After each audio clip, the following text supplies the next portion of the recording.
Okay. Hello, everyone. I think this is working. It says live, so I'm going to assume it's working. Hi, everyone. Thanks for watching. Thanks for being here.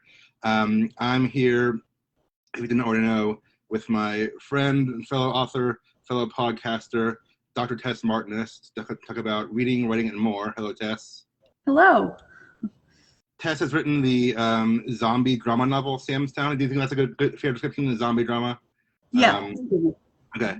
And is now hosting It's Lit Time, which is a podcast about literature and stories, but I'll let her tell you a little bit more about those in a minute.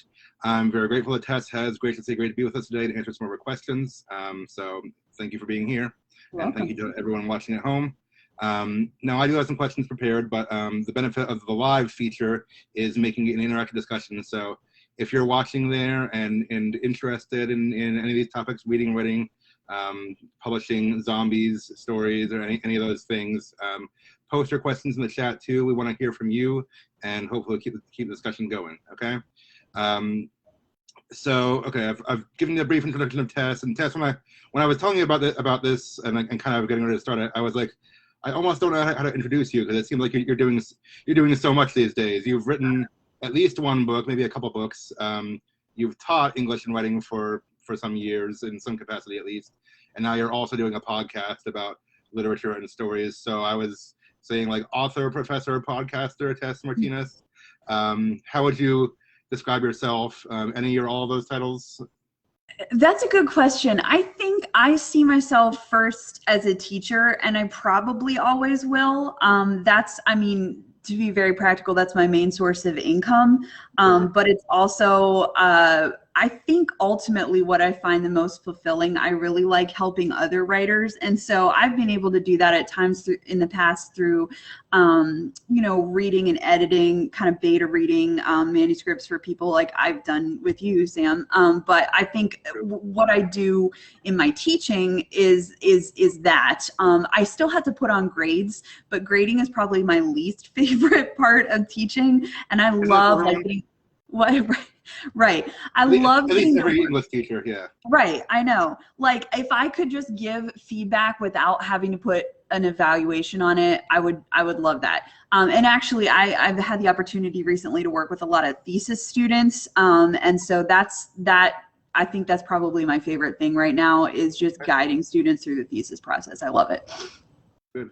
And you're also teaching creative writing, right? So like it's specifically with dealing with stories and such. Yes. Not just academic writing. Right. In fact, yeah. What my two main classes, I teach at two different universities, but the two that I have been teaching for the longest are two that I teach at Liberty University that I designed. I'm the subject matter expert. One of them is a creative writing research class, which is something a lot of people don't think about. You know, creative writers do need research though. Like when I was writing Sam's Town, I had to find out about, the setting, which is Hibbing, Minnesota, a real town. And I had to look up things like, what happens when you break your leg and you don't get a cast on it right away and things like that. So I teach that class, and then at the graduate level, I teach a research class for the professions, so people that use writing in their jobs. So I have people in there that are doing grant proposals, and actually started having a lot more people do creative writing in that class as well, MFA students. So it's a lot of fun. I get to give a lot of feedback on fiction these days, which I enjoy. Good deal. Yeah, I know.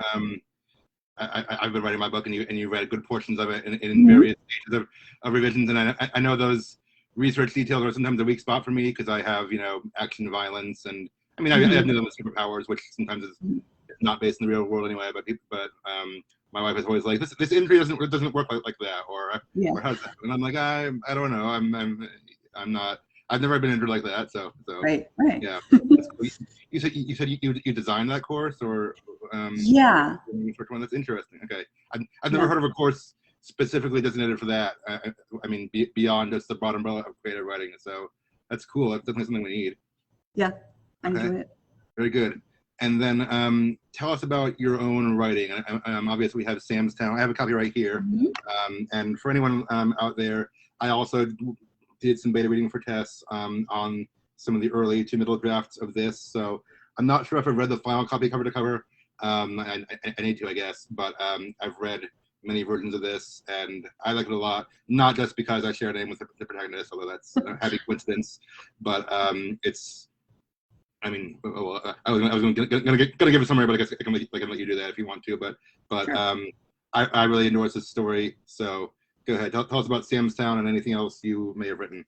Yeah, so I've actually had this character, Sam, he's now Sam Larson. I think he's had different last names over the years. In my head since I was in high school, different versions of him. He was originally called Sparky Malloy. But anyway, I wanted to write, well, let me back up for a second. I have written a self-published National Novel Writing Month novel that I did back in 2009. And I'm a little bit embarrassed of it, but I'm going to share it anyway because I am proud of the main character and certain aspects of it. It's called A Man of No Reputation. You can still buy it on Amazon. It was right after I started reading Harry Potter for the first time, so I feel like it was heavily influenced by Harry Potter. Maybe not in obvious ways, but in ways that are noticeable to me. Anyway, so over the years, I've been thinking about this character of Sam and his best friend Adrian, who is probably the second protagonist in the story. And I wanted to. So Sam is a guy who struggles with depression. He's in his 30s. He's single. He's a cartoonist, and I always knew those things about Sam, but I didn't really have a story until I decided to put him in the zombie apocalypse. I had ideas, I wanted him to end up in his hometown years later and feeling like he hasn't progressed since he was a teenager. I wanted him going on a road trip. I just didn't know how to put all those elements together until it occurred to me, oh, Sam's a zombie fan. He knows what would happen if the zombie apocalypse started. It probably wouldn't even surprise him, but he doesn't know how to fire a real gun. He doesn't know how to forage for food. He might have theoretical knowledge of all these things, but he's never actually had to do these things himself. And so and neither has Adrian, his friend. And so putting them in the zombie apocalypse was what made me really have a storyline, I think. So Sam's Town is the story of the zombie apocalypse from the perspective of somebody who's not well prepared. A lot of times zombie stories are about or feature people who have been in the military or have some kind of training that they can use in a really obvious way. And Sam and Adrian and really all of the characters in the story don't have any of that. And so they are having to, draw from maybe deeper like character qualities that they have, like resilience and persistence and all that kind of stuff that they never really thought about as being relevant to the zombie apocalypse, but they are. So there's a little bit of comedy in it. There's a little bit of romance in it. There's not, and I think there's some good zombie violence in it as well. But I've also been told by people who are not big zombie fans, that they were also not only able to read it and tolerate it, but also that they really enjoyed it. So I see that as a compliment. Yeah, that's what you want to hear. Transcending genres. Mm-hmm. I would agree with. I was not a zombie fan anyway, but I would agree with that assessment of your book. Okay, very good. I'm curious because I know you're a big Harry Potter fan. You're in some different fandoms, and in literature and such. And I know you focus on Charles Dickens and things like that. Yeah. So, how did a Harry Potter Charles Dickens person get interested in zombie stories so much? That's a great question. Yeah, so it's partly through family connections. My mom and my brother are huge fans of George Romero, who was the very famous director of Night of the Living Dead, Dawn of the Dead, Day of the Dead, Land of the Dead. And he did most of his work in the Pittsburgh area, which is where my parents grew up, where my parents actually live now. They're near Pittsburgh. And so like Night of the Living Dead was filmed in Evans City, Pennsylvania, and they go up there my mom and my brother, now he lives in Virginia, but they used to always go up there and go to the Living Dead festivals and all that kind of stuff, and met people who were in the movies and everything. So I kind of was I didn't think that I was interested in it until I agreed to watch those movies myself, and I thought, oh, there's definitely something more here than just gore. And then two, I have to admit, I've not read the Walking Dead comics. That's on my to-do list for someday, or my to-be-read list. But I have been watching the TV show The Walking Dead almost since the first season. I had to get caught up somewhere in there, but pretty much since then I've been watching it regularly. The new episodes are on Netflix. I hadn't watched it in a year and a half because there was a delay and they weren't on Netflix. But the season 10 is now on Netflix. So okay, I'm watching that's it good. now. Yeah. And season 11 had just started last Sunday. It's just aired, and that's going to be the final season, is what I heard. So, although they're doing spin-offs too, so who knows when it'll end? But okay, cool. I knew obviously you were a Walking Dead fan. I mean, we used to watch it together at your house, like back in the day. And I didn't know if that was your first introduction to zombies or what, but I guess you had the background from it. I am not versed in the classic George Romero. I mean, I know who he is, but I didn't really get into zombies until the Walking Dead era myself. So that's cool. I think it's cool that you're part of the. I mean, you're versatile in all these different fandoms. I mean, again, I know like you're obviously you know high literature and things like that, but you're also in zombies and magic and things like that. And you know, I feel like writing a story in that setting is more than just being in the fandom. It's like you have to kind of immerse yourself. So that's pretty cool, I think. Yeah, thanks. Yeah. Who would win in a fight between Harry Potter and Rick Grimes? Oh my goodness, Harry Potter and Rick Grimes. That one wasn't on my list. I wanted to throw you a curveball. That's a good one. I don't think that they would be fighting each other, first of all. But maybe I can think of a scenario where they would. Like if Harry brought along a lot of his friends and tried to become part of Rick's group, and Rick was in one of those phases where he was like saying like, no, we're not letting any new people in. We're just protecting the people that we have. I could see him maybe getting in a fight with Harry. So I think that if Harry could catch Rick off guard and get in an Expelliarmus or something, then Harry might have the upper hand. Harry would not shoot to kill Rick. Harry doesn't do that. So I think if Harry could disarm him, then Harry would have the advantage. But I think that Rick is definitely stronger physically. So it would be a close one. I was wondering about that myself, and I was like, the start of their arcs, I think Rick would have it because I mean, if it was like little Harry. But like the end of their arcs, when Harry is like a master of magic, I think I would have to give to Harry. So yeah, that's a good point. Good question. Maybe a fanfic for the future. I don't know. Yeah. Yeah. Okay. Yeah, this is going well. Anyone who's watching, feel free to keep giving us your questions and everything.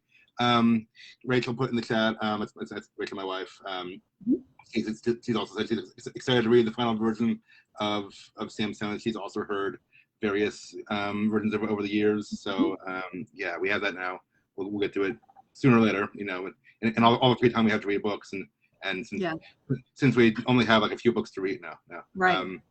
Yeah. Tell us about your podcast that you started kind of recently. What's it about and what inspired you to start doing this podcast?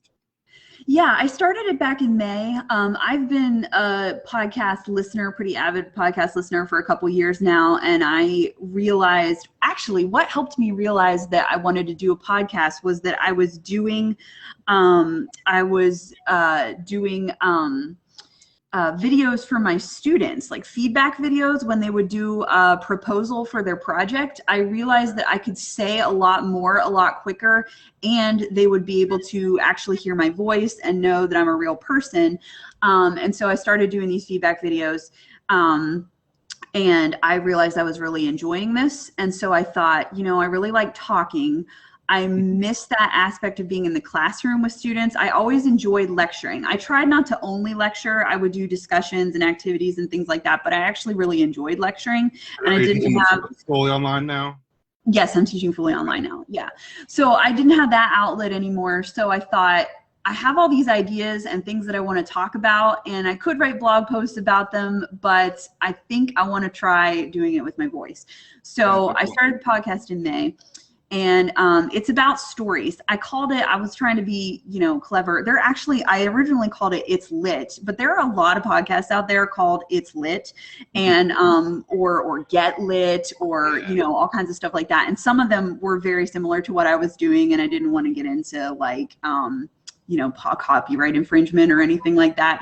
So I lost a little bit of the pun when I changed it to It's Lit Time, but I think I still am getting the point across. I'll allow it. Yeah. Okay.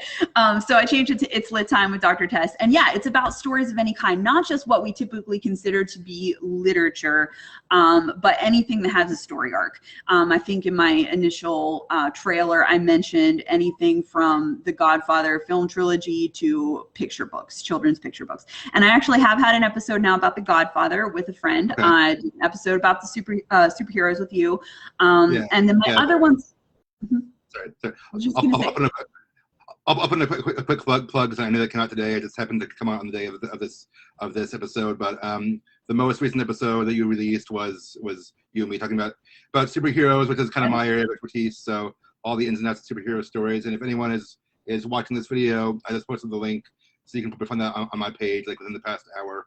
But I hope you can also give us the link to the podcast. It's on Anchor, right? It is on Anchor. Yeah, you can find it on Spotify, several different platforms. Podcast, probably because Anchor puts it out there. Yep. Mm-hmm. Yeah. Okay. Yeah. Yeah. But yeah. So go listen to It's Lit Time. I'm in the most recent episode, and Tess is in all of them. So. Yeah. But, yeah. Sorry, I interrupted you, but you were talking I about was just gonna say some of the different episodes you've done. Yeah, so there have only been 5 so far. A couple of them are more abstract. The very first one I did was called What is a Story, which was very abstract for me. I was trying to figure out, what can you truly call by the name story? And then I did What is a Novel? And I did one with my friend Christy about what makes a lousy book. Christy went through the top 7 things that make her stop reading. A book. And so, yeah, I have lots of ideas for the future, guest episodes I want to do. I want to do one with my husband, Jordan. He's the big gamer, board games and video games. And I have come to realize since playing games with him that a lot of games have a storyline as well. And so I'd like to do an episode with him about stories.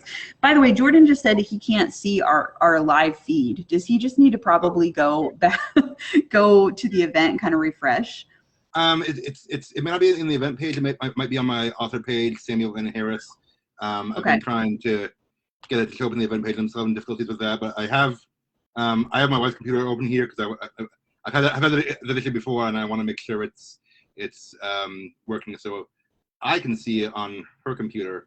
So tell them to go to the main author page, or like Samuel N. Harris. Okay.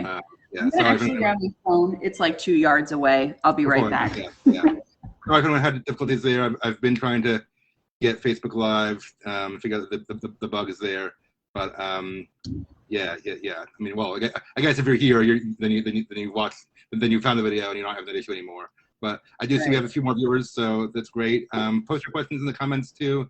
Anything for well, I mean, you can always reach me, but primarily for Tess about writing stories, literature, her experience, her podcast. We want to hear from you all. Okay. Hopefully Jordan can get in now. Yeah. He I think he's commenting now. Okay. Yeah, good. the video is not in the event. I'm sorry. I don't know why it does look quite like that. It's I'm still trying to work out the kinks of Facebook Live, but yeah, that's where we are. Okay. Where were we? Okay, so yeah, you're working on the podcast episodes with lots of different topics. What are you reading right now? Just since you're talking about stories and everything, anything interesting? Yes, in fact, I have it sitting next to me right now.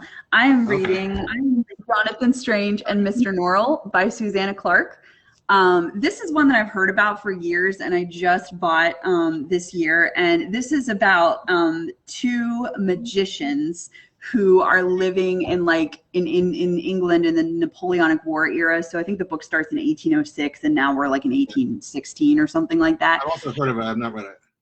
It's so good. I think part of the reason I enjoy it so much is that Susanna Clarke's writing style is very similar to Charles Dickens' writing style, just lots and lots of detail. And there's always a little bit of humor, and it's just, and somebody on the back of the book, actually Lev Grossman said she writes about magic as if she's actually worked it. And I would agree with that, just the way that she writes about magic. It's very practical, but it feels so real. Is this like stage magicians like the Prestige, or is it like actual like fantasy magic?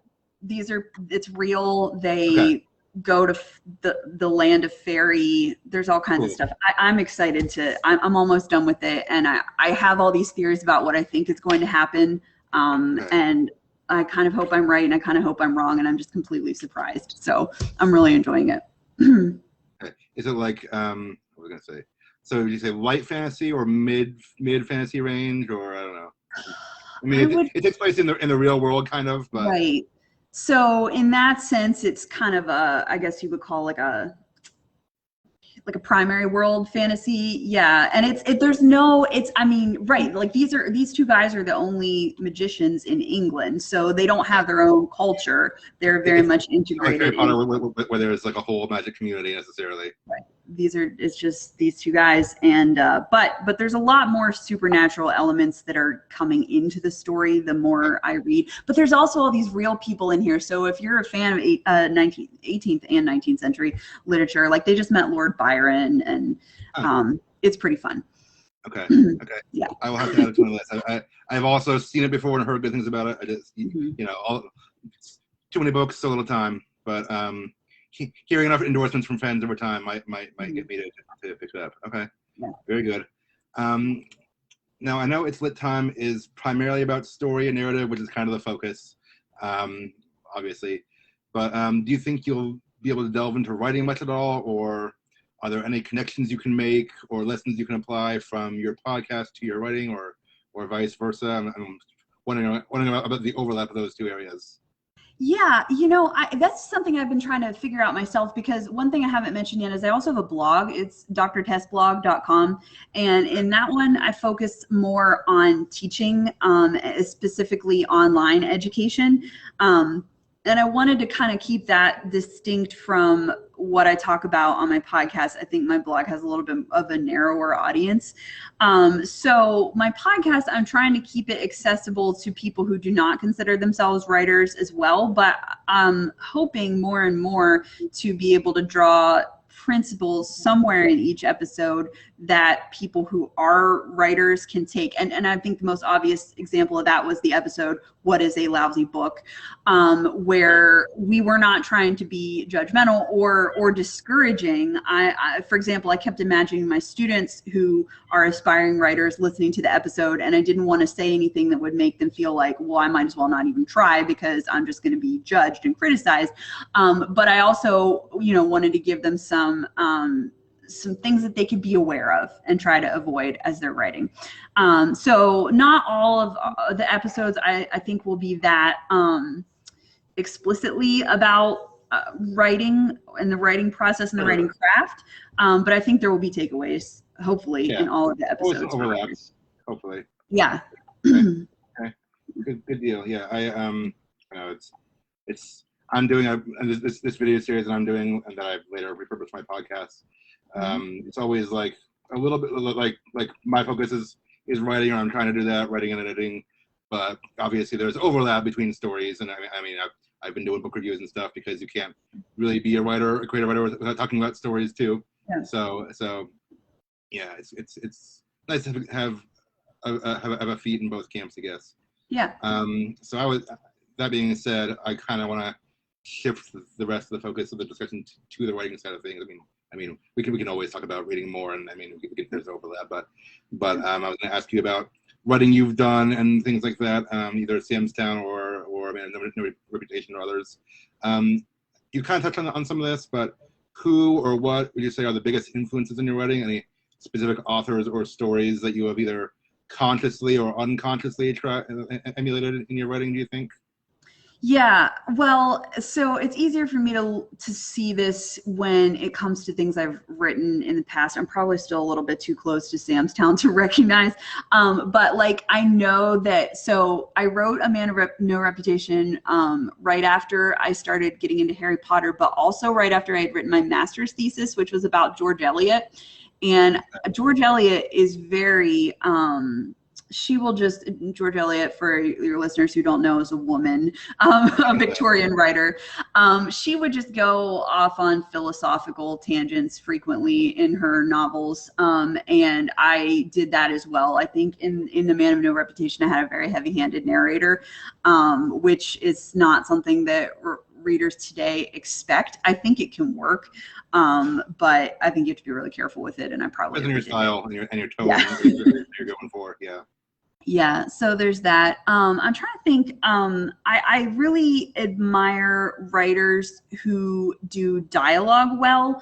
I think that's one thing that I tried to really focus on when I was writing Sam's Town. I wanted the characters not to sound like their speech was very polished.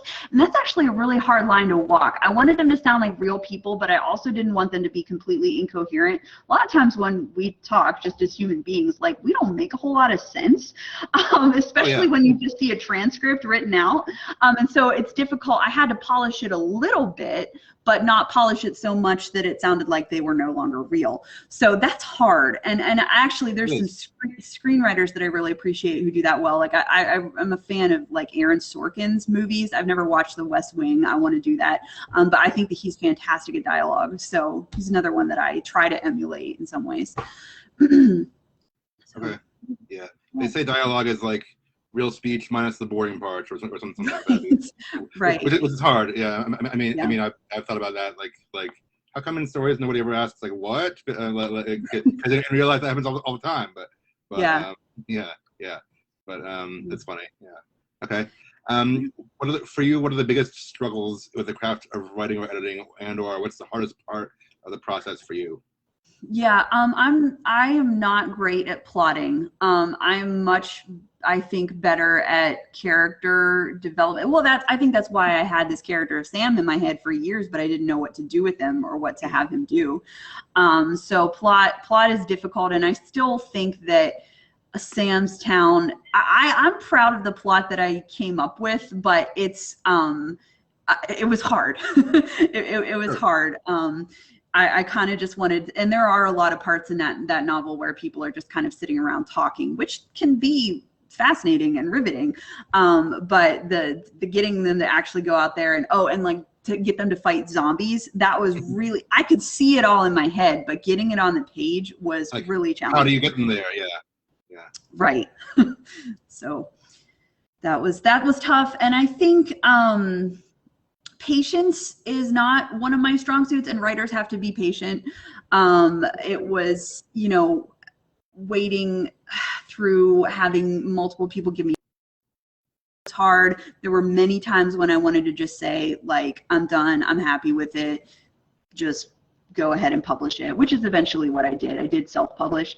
But I think because I was able to be patient and get different people's feedback and read through it multiple times myself and go through and add more scenes and actually go through the writing process, which is something I didn't really do in my life as a student. I was one of those people that would usually just like crank out a paper in one draft. I knew that I couldn't be happy with that when it came to my novel. And so I think because I was able to be patient and go through multiple drafts, I think it's a lot better than it would have been. Which is how it is for any novel, pretty much. But yeah, I mean, you all heard about crappy first drafts, sometimes you use a different word, but I mean, no one's is best is the best draft the first time. Certainly not my novel. I cringe my first draft now, but yeah, it does take patience. I mean, I'm realizing that more and more. I'm reading books. I mean, not just about like writing necessarily, but like anyone who has like a creative project, and it's like you need. I mean, patience is required. I mean, it's not only the act of like finishing the novel, although that's a big step, but it's also like putting it out there, building an audience, that kind of thing, because that's a whole different topic that we might get to in a minute. But pretty much for everyone, any author at least, if not any creative person or anyone who has a business or anything, they need to have patience in that area, and it's hard. I'm learning. I'm only still in the early stages of that journey myself, but hopefully learning. Yeah. Then what's your biggest strength in writing? Or you may have addressed it a minute ago, but and or what's the one thing that you think your stories do really well? Yeah, I think I can create characters that people can love and relate to and cheer for, all of those things. One of the things that what makes or breaks a story. Yeah, and one of the things that I'm most proud of is I had a fan, I think, in the writing. You're a member of the Facebook writing group that I no longer really participate in. Not yeah, I'm in yeah, them, yeah. And it's a great group. I just had to, like, I was spending too much time in it, and I had to, like, take a step away when I got married and realized, you know, there were other things. But anyway, I think in that group there were several people, one person in particular that I'm thinking about, who just, like, really loved my character Sam, and that made me so happy that I was able to create a character who was real enough that someone could actually say that they loved him, you know, and say that they related to him. And so I think my other characters too, I really relate to a few of them. Sam in some ways, but others more so. But yeah, I think that that's my strength, is creating a character that you can care about and cheer for. I don't have a lot of experience with creating characters that you want to hate, or you know, villains, but I'm sort of slowly working on a sequel to Sam's Town, and there's going to be a bad guy in that one, so that's something I'm getting a little bit of practice in now. Interesting. It's can be hard to write villains. I mean you don't want to really get into their mindset too much, because I could go on a tangent there, but yeah. I guess in the first one, it's like there wasn't really a bad guy. I mean, it was like zombies, but that's not exactly a character or anything, but right. more of a backdrop. But yeah, okay, yeah, interesting. Yeah. I mean, having read your book, I mean, all Tess. I mean, all George said. I'm not saying that just because you're on here, but I also connected to Sam and connected to the characters in there, so I endorse it to any readers or listeners on here. What's one writing tip you can offer that people either overlook or don't know? This could be either from your own writing or from grading papers and teaching creative writing. What's a tip you would give? Yeah, well, let me give you, can I do two? One of them is very practical and kind of boring, but important. Okay, so the one, if I think about errors that even really good writers make when I see their early drafts, because in my class, I mean, it's an 8-week long class, and they're really only working on the piece itself for about 5 weeks. So what they turn in is basically a first draft. So even really good students, I'll notice they will shift tenses back and forth between present and past, because that's so easy to do sometimes when you're writing. And so it's something that has to be proofread specifically for. And so that's one thing that stands out to me. I almost always see at least one tense shift in everybody's work. So that would be one of my, and it's quite popular right now to write in present tense, especially along with first person point of view. And so I sometimes have students, like, I think they wrote their very first draft like in third person, and then they decided to shift it to first person, or vice versa, or they decided to shift it from past to present, and then they don't catch all of the instances. So that's a really practical thing, but, like, you know, pay attention to that kind of stuff because it matters. My other piece of advice would be to listen to real people's conversations, and, like, actually pay attention, because I think that that's, to the extent that I think I succeed in dialogue, I know I could still improve more, but I think it's because, like, I really try to pay attention to how people talk. And so I'm not advocating that, you know, you all become eavesdroppers necessarily, but, like, people watching and people listening is really, really helpful if you want to get that voice that sounds authentic and doesn't sound overly polished or fake. So listening to people talk, and reading, of course, people who do really good dialogue. I feel like that one's so obvious that writers need to read. Yet I do. Yeah, I sometimes hear people say, like, "Oh, I like to write, but I'm not much of a reader," and I'm like, oh, "How?" Yeah, I mean, yeah, I don't know. Yeah. Okay. Good tips, good advice. And I mean, even when it's things we've heard before, I feel like everyone needs to hear it again. I mean, Yeah, it doesn't hurt. I have a few more questions, but again, I see a couple people watching, so post your questions in the comments too, and we'd like to hear from you. I wanted to ask you about your publishing process. Now, I know you mentioned a little bit ago you self-published, but like, just what was the process like for you, or how did you decide on a specific direction there? Anything you can share with us? Yeah, I decided to self-publish because, and this is a very personal decision. Some people want to traditionally publish because that is how they envision their book. But for me, I thought I was happy with self-publishing because I knew that the people who I most wanted to read it, who were people who had already in some way connected with my characters or parts of the story, I knew that I would be able to get the book to them through more quickly if I self-published. And so what I did was I used Amazon's, it used to be called CreateSpace, but they changed it to Kindle Direct. And it is a free publishing platform where you can both, you make your book available on Kindle, but you can also do print on demand paperbacks. And I was really happy with their platform. It's really easy to use.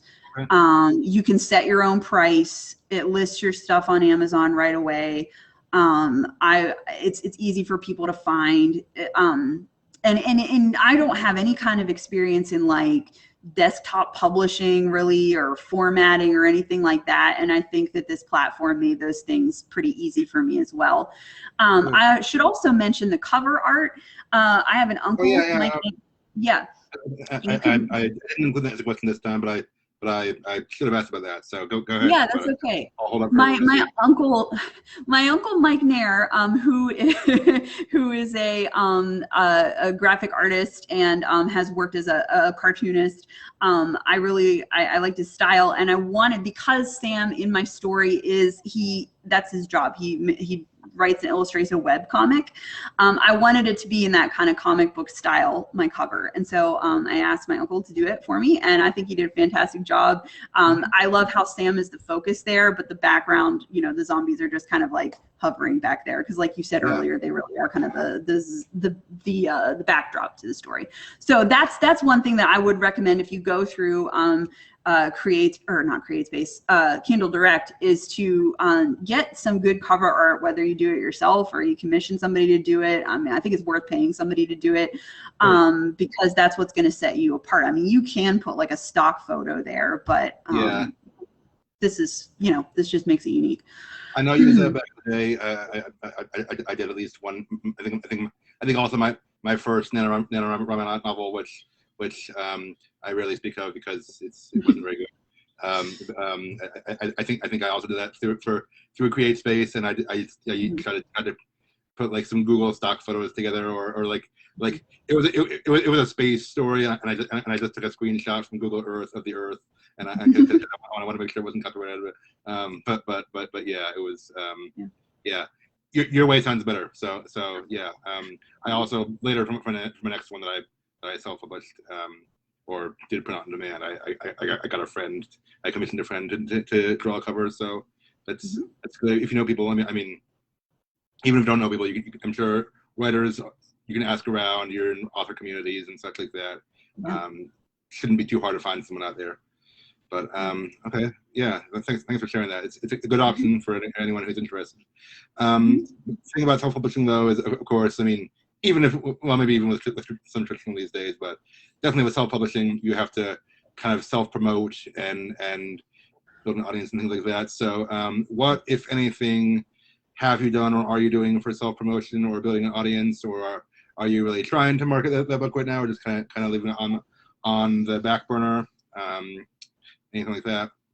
Yeah, it's a little bit on the back burner for me because I did, right after I finished that draft, my finished draft, I guess I would say, of Sam's Town is when I met my now husband. And so like my focus shifted. And then in a positive direction, I'd say. Right. Yeah. And I moved, all within the past couple of years. So promoting my novel has not been a high priority. But I do think that having, being present on multiple platforms helps. I also kind of have a built-in audience because I have students. And I created, this is sort of like a side note, but one thing that I recommend to teachers who teach online is to do like a class Facebook group. I have class Facebook groups. I'm not incredibly active in them. The students are actually more active than I am. But by kind of a side door, if students join that group, then they see my Facebook name and they might go over and click there and they might see that I also have a blog and a podcast and that kind of stuff. And I've actually had a couple students do that already. I've got a student, well, she was in my last class. She's a Godfather fan, and she said, "Oh, I think I saw that you did a podcast about The Godfather." And I'm like, "Yeah, listen to it." Nice. So that's a kind of, I'm not actively promoting right now, but I'm sort of using the connections that I already have, which I think is where everybody has to start. I think that's good. I mean, I've said before, I mean, my audience right now isn't huge. I mean, if you're watching, listening to this, I appreciate you, especially if you're someone who does not know me in person and found me somehow, great.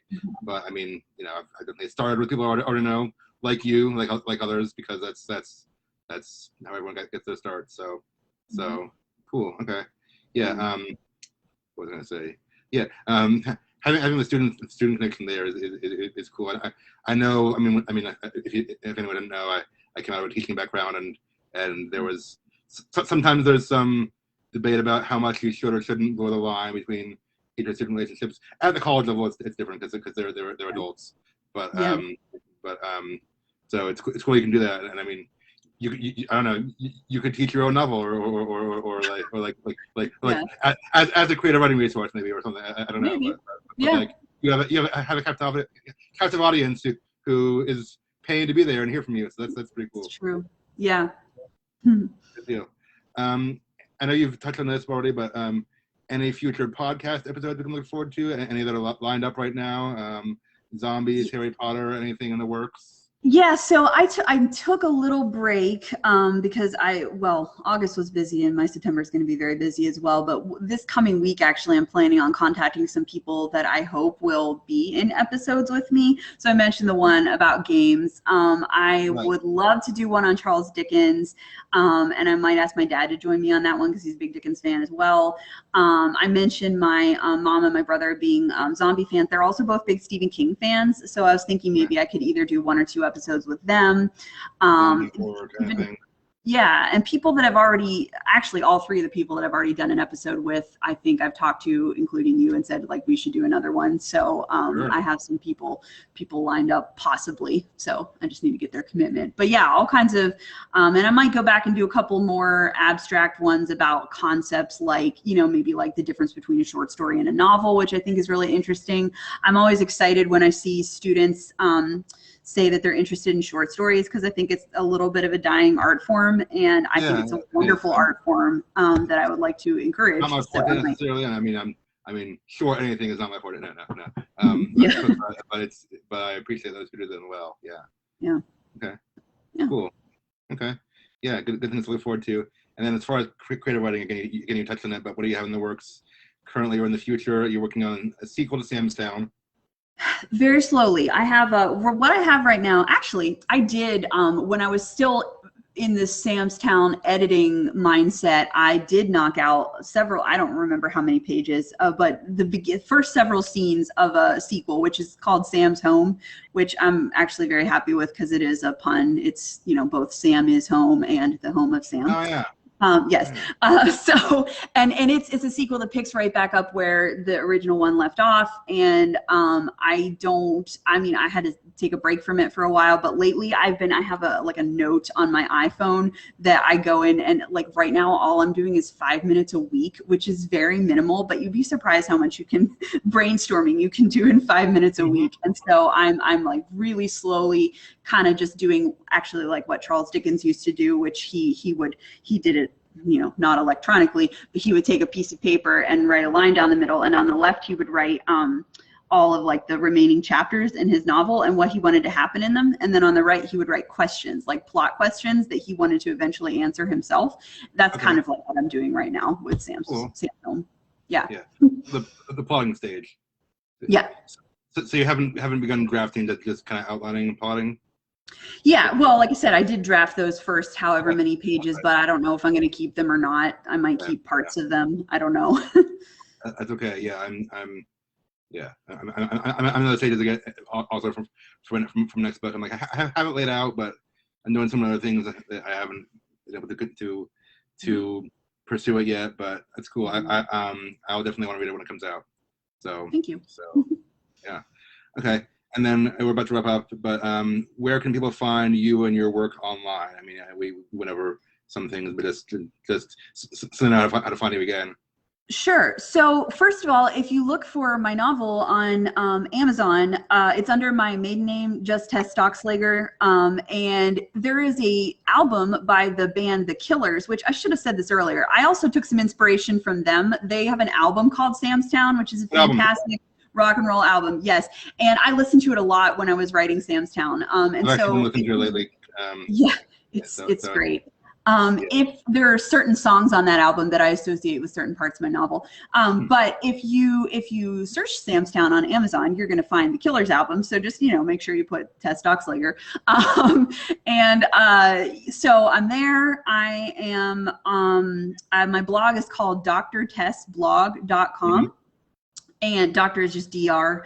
And my podcast is on Spotify. Like we said, it's on Google Podcasts. But if you just go to anchor.fm, it's called It's Lit Time! With Dr. Tess. And if you see it's like a flame, the logo is a flame with a green border. So that's me. And then I'm not very active on Facebook at all, but Tess Stockslager Martinus is my name on there. I don't have an author page like you do. I should probably make one of those. I have so many pages for my students and stuff though, or so many groups. It's all to keep up with once you start doing it. Yeah. Yeah. I'm a little bit more active on Instagram. My Instagram is TessRS, all lowercase, TESSRS. So yeah, I'm on Twitter, but I'm really not active at all on Twitter, so I won't even give that out. So yeah. Cool. Okay, well, you heard it there. Yeah, go check out Sam's Town and the It's Lit Time and everything else from Tess. So yeah, well, thank you for being here today. That was all the questions I had. Thanks for sharing your insights and wisdom and work with us. This is good. For anyone watching out there still, like my page, Samuel N. Harris, for future discussions and content for writers, or sign up for my mailing list. It's at the link in the description that has the words Kipper Maker with some numbers. When you sign up, you get a free sample of my story, Fractured Heroes, with a few of my favorite scenes that I think you'll enjoy, as well as future events like this, future live videos and things like that, and content I'm putting out for writers. So thank you everyone for watching today. Thank you, Tess, for being here with us. Any last comments, anything for the audience? I don't know. I think I said all the wisdom that was in my head is gone now. Okay, yeah. So. I always ask in case, but I wasn't really here. So thanks for being here. Have a great weekend, and until next time, keep reading, writing, and rocking. Bye, everyone.